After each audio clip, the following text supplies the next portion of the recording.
Na época do colegial, eu comecei a ler bastante sobre economia. E aí fui parar em várias discussões e aí eu entro na faculdade. E quando eu entro na faculdade, eu passo por uma espécie de crise existencial. Eu entro em direito na PUC ali na época e tem aquele clima balada, aquele clima meio... o estudo não era exatamente a maior das prioridades assim do clima médio, né? E aquilo me deixa numa situação desconfortável. Eu falo, bom, tem que ter um sentido maior para a vida, tem que ter alguma coisa por trás disso. E aí eu começo a me refugiar na biblioteca para estudar. E aí eu vou atrás dos clássicos. Eu falo, bom, deixa eu tentar ler os clássicos, né? Nessa época eu fui ler Dostoiévski, eu fui ler Cervantes, Shakespeare, clássicos da literatura. Tá. Clássico da literatura Sim. tradicional. E aí eu fui parar também na filosofia. E aí eu abro esse livro do Platão, que é o Mênon, e tem uma discussão sobre a imortalidade da alma, que eu nunca tinha visto na minha vida, né? E aí eu entro nessa discussão, eu falo, cara, eu nunca nem parei para cogitar essa discussão, né? E aí eu entro, na época, começo a ler vários livros de filosofia, começo a ler Platão. Na primeira vez que eu leio o Diálogo de Platão, eu não entendo quase nada. Eu falo, cara, vou ter que voltar e ler várias vezes até pegar. E vou parar em São Tomás de Aquino, né? E quando eu estudo São Tomás de Aquino, a minha vida muda completamente. Eu tenho uma mudança de perspectiva. Eu concluo ali na época que Deus existe, que é uma mudança radical assim na minha vida. Eu não cogitava nem que isso era... O pessoal que está comentando que você vai me converter aí. Vai não, cara. Eu com mais forte que isso. Tô brincando, vai lá. Não, esse é até um tema que a gente pode, sem dúvida, debater, porque eu, sem dúvida, não me imaginava, né, quando eu comecei essa jornada de estudos, que esse era o destino que eu ia parar. Se alguém me perguntasse, eu ia falar, cara, era a última coisa que eu imaginava.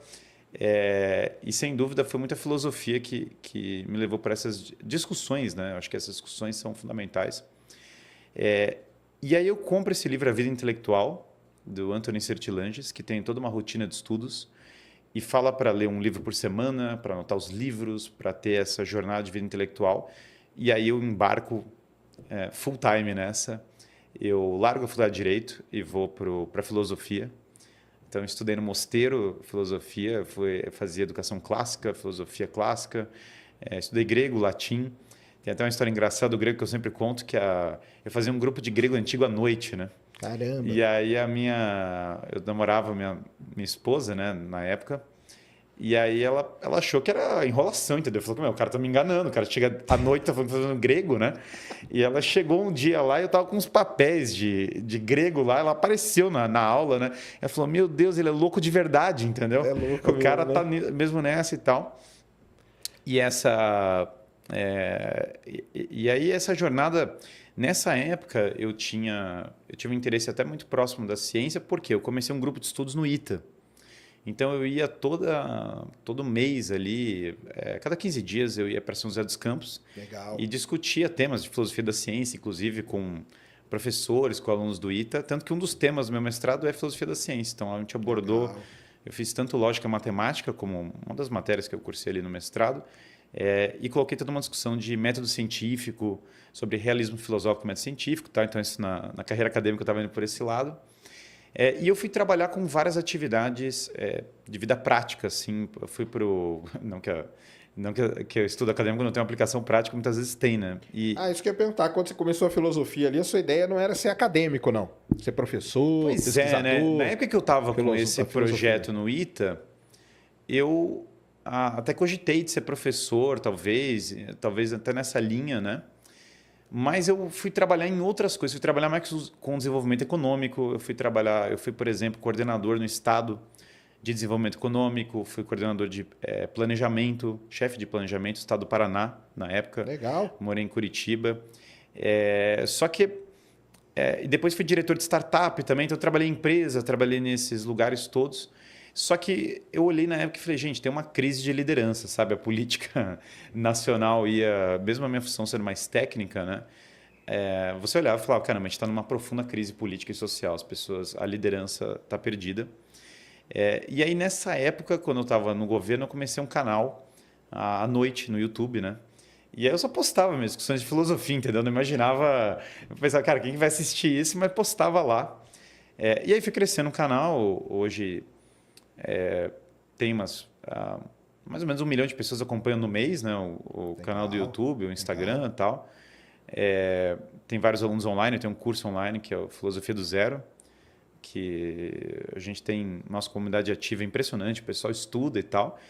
E eu também então eu tenho 2 empresas hoje, né? Eu tenho uma empresa de curso online, cujo o maior curso, eu tenho 2 cursos, os maiores são um curso de leitura e memória, que é como ler, como estudar, como a retenção na memória, decorar, anotar, montar uma biblioteca, coisas desse tipo. Legal. E o outro maior curso é a Filosofia do Zero, que é para quem nunca estudou filosofia antes. E aí eu faço uma jornada de aprendizado, passando filósofo por filósofo. A gente está fazendo uma linha do tempo agora. Então a minha ideia é ter uma aula para cada um dos diálogos de Platão, por exemplo. Então essa é uma das minhas empresas. E a minha outra empresa chama Em Busca da Verdade, que é a empresa na qual o Bruno é aluno, que basicamente é formação de líderes, formação de empresários, eu dou aula de formação. É filosofia clássica para pessoas que têm alguma posição de liderança, para que aquilo possa trazer melhores valores para elas, que aquilo possa influenciar de maneira positiva a tomada de decisão, a responsabilidade. Muito veio dessa crise de eu trabalhar em empresa, trabalhar no governo, ver que a liderança tinha esse desafio, ali, né? tinha um problema. Entendi. E hoje eu me dedico a essas 2 coisas. Também sou casado, sou pai de 4 crianças absolutamente maravilhosas, então sou educador delas e educação é minha paixão, sem dúvida. E vem cá, voltando no começo, né? Filosofia é ciência, né? Uhum. Como que é que o pessoal classifica? Porque existe toda uma grande discussão aí, né? Que o pessoal faz, que ciências humanas não seria ciência, né? Tem toda essa discussão. Sim, que sim. o que é ciência mesmo é a galera das ciências exatas. Ciências humanas sim, não é, sim. porque como que você aplica o método científico dentro da ciência humana? Eu discordo, eu acho que é assim, entendeu? Sim. Todas elas são ciências e tal. E a filosofia, na verdade, ela pode ser considerada, se você ir lá para trás, né?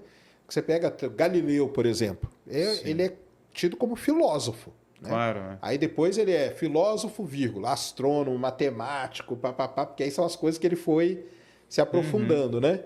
Mas a filosofia seria como uma mãe de todas as ciências, assim como que é? Sim, sem dúvida, porque quando nós olhamos até a história do nascimento da filosofia, filosofia significa o amor à sabedoria. Basicamente, quando tudo que parte da luz da razão natural em busca da verdade é a filosofia. A filosofia envolve ainda Sócrates. Santo Agostinho fala uma coisa muito interessante sobre Sócrates, que é Sócrates é um dos primeiros pensadores da história humana a procurar o todo da busca da verdade em comparação com o todo da melhora humana, ou seja, a busca do bem na vida individual. E quando você busca a verdade e busca o bem na sua vida, você tem essa intersecção entre as 2 coisas, você tem a jornada da filosofia. Então, a filosofia tem um elemento existencial muito forte, que é você cada vez buscar crescer nas virtudes, buscar o bem. Na verdade, para a filosofia clássica, o bem e a verdade são intercambiáveis. Na medida que você descobre a verdade, você encontra o bem. E na medida que você vive o bem, você se aproxima da verdade. E, na verdade, como a filosofia investiga o todo da busca da verdade, grande parte das discussões científicas nasceram da filosofia. Então, quando nós pegamos, por exemplo, Aristóteles, que a minha linha de filosofia é basicamente uma linha aristotélico-tomista, ou seja, eu sigo a filosofia de Aristóteles e São Tomás de Aquino.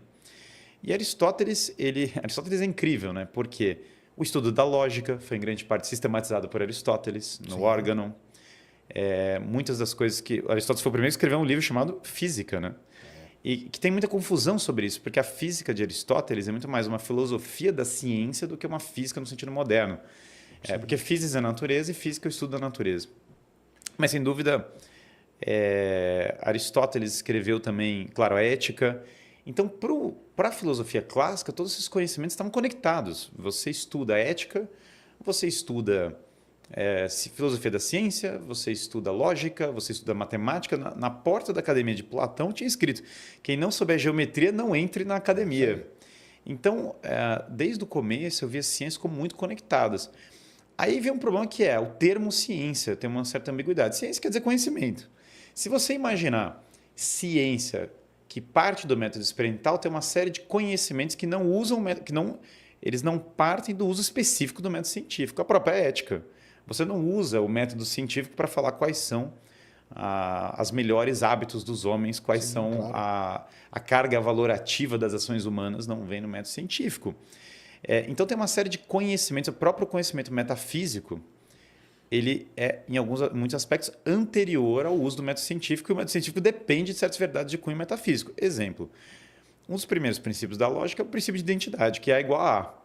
Ninguém fez um experimento para falar que A igual a A. Esse é um dos primeiros princípios, e para que uma pessoa possa fazer um bom uso da razão em qualquer nível, ela tem que ter esses conhecimentos primários, nesses primeiros princípios bem sedimentados.